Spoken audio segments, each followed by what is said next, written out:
Adelaide Tapia, and for my research proposal, I decided to base it on fatherlessness and Latino incarceration. So the title was Donde está mi padre?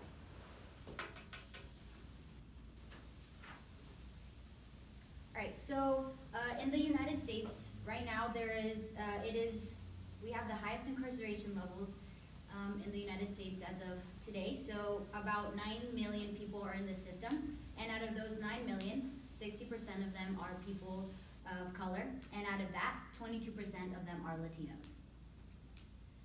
So fatherlessness and Latino incarceration has been, through this study, I've been able to see how they are correlating with one another. So the Latino incarceration has been going up in these past few decades, and also the fatherlessness of the Latino community has also been going up. So in my literature review, I began with giving the history of the Latino community, just in order to give a brief background in order for us to understand it and comprehend it much better of why things are the way that they are. So in 1942, the Bracero program, which was a program that allowed for Mexican workers to come to the United States, mainly in California and Arizona, to work here. They would have to leave their families behind in Mexico, and they would work here, earn money, and go ahead and send it back. So this program ended in 1964. So in 1960, about 1% of the population was Latino, and then in 1990, 9% of the population was Latino. As of today, the Latino community has become one of the most fastest and the largest minority group in the United States, and it continues to grow and expand. So because of that, the predictions are that in 2060, about 1 out of the 3 people in the United States will actually be Latino.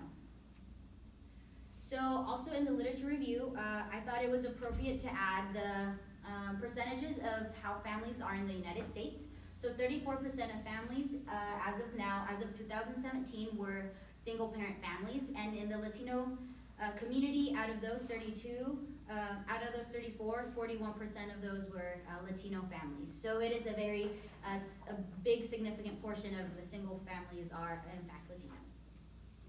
So in my research proposal, I added 3 studies that had been conducted before in order to have a good foundation on how to start and what to exactly do for my study. So one of them studied the family structures and dynamics. So during this study, it was mainly focused on Mexican and American families. So it showed that delinquency, substance abuse, and misconduct along with depression were higher among single parent families.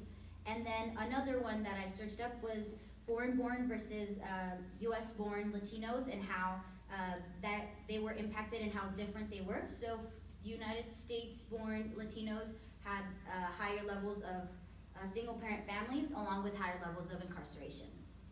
The other study that I researched was on gang involvement in Latino communities. So 46.2% of Latinos are part of are gang members. So during those numbers, 46.2% are Latinos, and a lot of them in the study, it showed that the reason they began to be part of gangs was because they wanted physical protection and financial aid. So the method part of my paper, so I talked about the participants, and 60 were going to be the number that I was going to use. They were going to be between 18 and 40 years old, and they were going to be U.S.-born Latinos and would have a mother and a father that were from the Latino descent. So materials that I would use would be a consent form, a survey, a flexible pencil, and also a classroom-like space. So for the design, I utilized a self-reported survey with 10 questions that would be used within the Likert scale. So in order to help the participants answer easily and be able to just be honest and have it simply put to them. So the procedure would include participants from the California Department of Corrections and Rehabilitation. So before we actually could begin, it would have to be approved by the Research Oversight Committee, just to see that everything is ethical and that everything will be able to just commence. So there would be 20 desks in the classroom-like setting, 3 feet apart, so they will be able to just go ahead and start. And for the ethics section, they will be, each participant will have their consent form, confidentiality, it would be insured, they wouldn't have to write their name or anything like that, and the location would be a private place where they can actually do this comfortably. So the results would show a positive relationship between the effects of being fatherless and the higher levels of incarceration, and it would also show that healthy family dynamics would allow for a much better percentage of people becoming incarcerated. It wouldn't be as high. So the limitations, some of them would be the unique setting that this is in. Because they are incarcerated, it can be easy for their attention to be, it could be easily moved out of focus just because of something may occur. They're not necessarily in control of it because they are incarcerated. And also some of the strengths would be the validity and reliability of being able to have a foundation with previous studies and being able to have credible sources to base off my questions. And a bias that could be seen would be just the preconceived notions that the researcher may have towards the participant having in answering questions about feelings and things like that.